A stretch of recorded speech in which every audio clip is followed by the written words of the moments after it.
Habari za wakati huu, mtazamaji wa Inland Television popote pale ulipo, karibu katika taarifa yetu ya habari. Tuangazie mkusanyiko wa taarifa mbalimbali ambazo tumekukusanyia kwa siku ya leo. Jina langu ni Samuel Chem na karibu. Naam, tuanzie kule mkoani Geita ambapo katika tukio lisilokuwa la kawaida, mwanafunzi wa shule ya sekondari katika kijiji cha Imalabupina wilayani Chato mkoani Geita anadaiwa kutekwa na kufanyiwa ukatili wa kijinsia na mtu aliyekuwa kidai shilingi 300,000 kutoka kwa familia yake. Inaelezwa kuwa mwanafunzi huyo alikuwa akirejea nyumbani kuchukua madaftari aliyoyasahau shuleni, na ndipo alipokutana na mtuhumiwa huyo ambaye alidaiwa kumchukua kwa nguvu na kumpeleka katika eneo la pori la Burigi Chato. Akiwa huko, mtuhumiwa huyo anadaiwa kumfanyia ukatili wa kijinsia huku akiwasiliana na mama mzazi wa binti huyo akidai apewe shilingi 300,000 ili asimdhuru mtoto huyo. Haya, ngoja nitoke huku shambani nikatafute, nitakupatia. Alipotoka pale ndo akasema, mama yako sasa amechelewa, ngoja niende nikuharibie maisha. Ndo akanibaka. Nilipokuwa nikigoma ili asinibake, akanichoma na sururu kwenye mkono. Aliponichoma na mimi nikatulia. Akanibaka kwa mara ya kwanza. Tena ndo baada ya muda akampigia mama simu. Akamwambia, mama, rusha hela, bila kurusha hela binti yako hutamuona tena. Mama akaomba apunguziwe gharama. Akaomba apunguziwe hadi 150,000. Yule mtekaji akakubali. Alipokubali akanifunga mikono. Mara ya kwanza aliponibaka alinibaka amenifunga mikono. Akizungumzia kuhusu tukio hilo, mama mzazi wa mwanafunzi huyo amesema alipokea simu kutoka kwa mtuhumiwa akiwa shambani akimtaka atoe kiasi hicho cha fedha ambacho hakuwa nacho. Kutokana na hali hiyo, alikwenda katika ofisi ya mtendaji wa kijiji cha Ichwankima ambapo alipata msaada kutoka kwa viongozi wa vijiji na hatua za haraka zikaanza kuchukuliwa. Mwisho saa 8 kamili kwamba hapigi tena simu.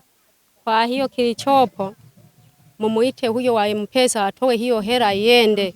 We mama, hela hapo unayo? Nikasema mimi nikukimbia kwa watu kutafuta waweze kunikopesha hiyo hela ili kusudi nisalimishe usalama wa mtoto. Hapo sasa huyo baba wala hakuwa na wasiwasi, akakimbia tena M-Pesa kwake akatoa ile hela. Muda kidogo yule bwana akawa amenipigia, mama, tayari ile hela umetuma, mbona hujaweka 10,000 ya kutolea? Nikasema jamani, na hii nimesaidiwa, naomba na nyingine tena nifanye utaratibu. Hapo viongozi wakasemaje, mama, tumpigie zawadi nani tena huyu Filipo arudi tena amrushie hiyo hela. Wakampigia, ongeza kwa 10,000 zifike 160,000. Kwa upande wake, mwenyekiti wa CCM mkoani Geita, Nicholas Kasendamila, ametembelea familia ya mwanafunzi huyo kutoa pole.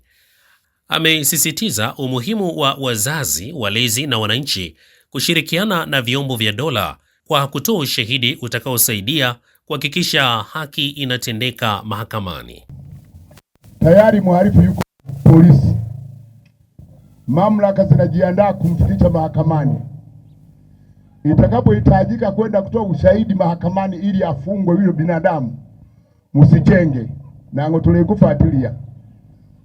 Maana mna tabia wazazi, ukitaka kwenda kutoa ushahidi binti unamficha. Watorokie wajiri hicho ankima, wajiri hali acha binti akajieleze. Kwanza uwezo wa kujieleza binti anao. Mbie kupitia hili binti anahitajiwa counseling ya hali ya juu. Afisa elimu kata, mtembelee yule binti mara kwa mara. Umpe umpe ushauri na saha. Kamanda wa jeshi la polisi mkoani Geita, Safia Jongo, amesema polisi wanamshikilia Peter William mwenye miaka 28, mkazi wa Itale wilaya ya Chato, kwa tuhuma za kumbaka mwanafunzi huyo ambaye jina lake limehifadhiwa kwa sababu za kisheria. Amesema uchunguzi unaendelea kabla ya hatua zaidi za kisheria kuchukuliwa. Tukio hilo limeibua huzuni na wasiwasi mkubwa miongoni mwa wananchi wa eneo hilo, huku wito ukitolewa kwa jamii kuendelea kushirikiana na mamlaka husika katika kupambana na vitendo vya ukatili wa kijinsia na uhalifu dhidi ya watoto. Hii ni ripoti ya Joel Maduka kutoka mkoani Geita.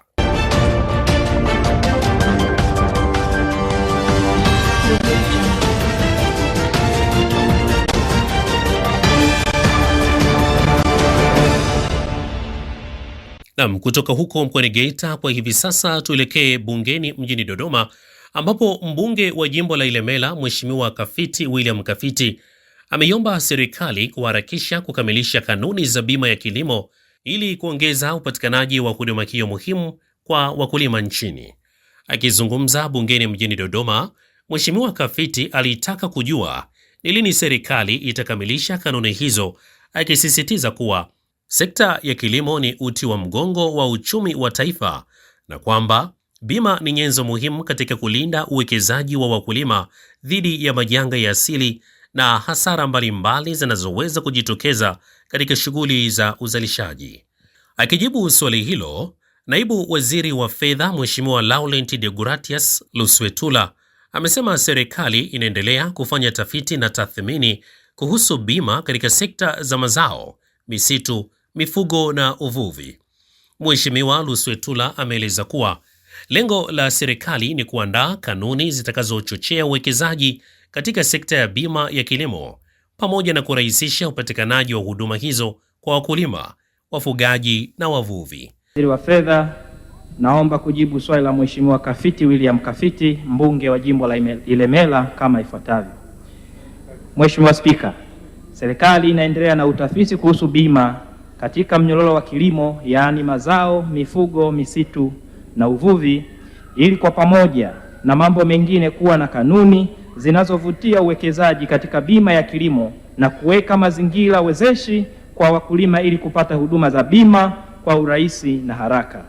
Ni mpango wa serikali kukamilisha uandaaji wa kanuni hizi katika kipindi cha mwaka 2026-2027. Mheshimiwa Spika, naomba.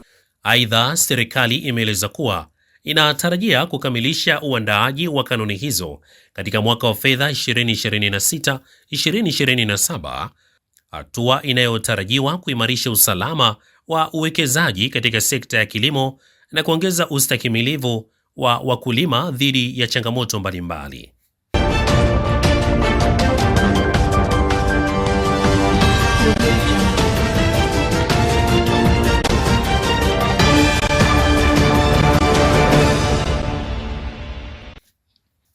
Kutoka huko mkoani Dodoma, na kwa hivi sasa tuhitimishe na taarifa hii kutoka nchini Burundi, ambapo rais wa Burundi ambaye pia ni mwenyekiti wa Umoja wa Afrika Evariste Ndayishimiye amempokea Parfait Onanga Onyanga, mjumbe maalumu wa katibu mkuu wa Umoja wa Mataifa UN katika Umoja wa Afrika, kwa mazungumzo yaliyojikita katika masuala ya amani, usalama na maendeleo barani Afrika.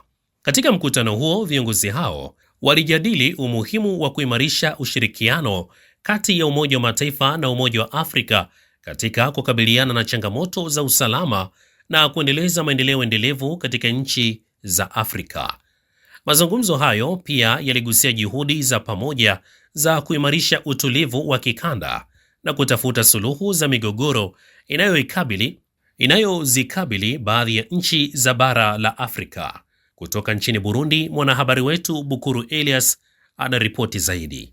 Akizungumza na vyombo vya habari mjini Bujumbura, msemaji wa Ikulu ya Rais Nasi Ninete Mutoni amesema katika mazungumzo hayo Parfait Onanga Anyanga alimpongeza Rais Evariste Ndayishimiye kwa mchango wake katika kuimarisha amani na utulivu barani Afrika, hasa katika juhudi za kutafuta suluhu za migogoro inayoendelea mashariki mwa DRC, Sudani na eneo la Saheli. Mukuru w'igihugu cacu ciza c'u Burundi akaba n'umukuru w'ishirahamwe ry'ubumwe bwa Afrika aje kwakira Parfait Onanga Anyanga ari Rais wa Burundi ambaye pia ni mwenyekiti wa Umoja wa Afrika amempokea katika Ikulu ya Rais Parfait Onanga Anyanga mjumbe maalum wa Umoja wa Mataifa katika Umoja wa Afrika, ambapo yupo nchini Burundi katika mkutano wa kuangazia hali ya usalama katika nchi za Afrika ya Kati.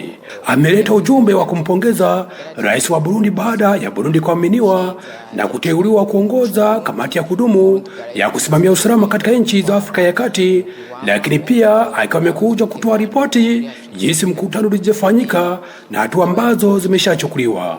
Ilikuwa ni wakati wa kumshukuru na kumpongeza rais wa Burundi katika juhudi zake za kurejesha amani katika nchi wanachama wa Umoja wa Afrika, lakini akiangazia zaidi kuhusu nchi za Afrika ya Magharibi ambazo zimekuwa zikikumbwa na usalama mdogo. Amebainisha kuwa UN itaendelea kuunga mkono Umoja wa Afrika hasa katika ajenda ya 2063 ya kuimarisha usalama na upatikanaji wa maji safi na salama. Mjumbe huyo pia ambaye ameishi nchini Burundi miaka 10 iliyopita ameipongeza Burundi kwa hatua ya maendeleo ambayo imefikia. Kwa upande wa rais wa Burundi, akimshukuru mjumbe huyo kutokana na jinsi ambavyo Umoja wa Mataifa umeendelea kufadhili miradi mbalimbali, akitoa wito kwa Umoja wa Mataifa kuunga mkono na kufadhili mradi wa maji safi na salama. Igishirahamwe mpuzamakungu niryo bishigikira cyane, yongera asaba ko gushigikira n'umugambi ugushikiriza amazi meza abene gihugu. Mkutano umefanyika wakati Burundi kiendelea kushiriki kikamilifu katika juhudi za kikanda za kuimarisha amani, usalama na maendeleo endelevu barani Afrika. Pande zote mbili zilisisitiza haja ya kuendeleza ushirikiano wa karibu kati ya Umoja wa Afrika na Umoja wa Mataifa katika kutafuta suluhisho la changamoto zinazolikabili bara la Afrika. Nikiripoti kutoka mjini Bujumbura, nchini Burundi, Bukuru Elias Danieli. Na mtazamaji, na kwa taarifa hiyo kutoka nchini Burundi ndiyo ambayo inatuhitimishia mkusanyiko wa habari zetu kwa siku ya leo. Nikutakia utazamaji mzuri wa vipindi mbalimbali vinavyoendelea kutoka hapa Inland Television. Jina langu ni Samuel Chem.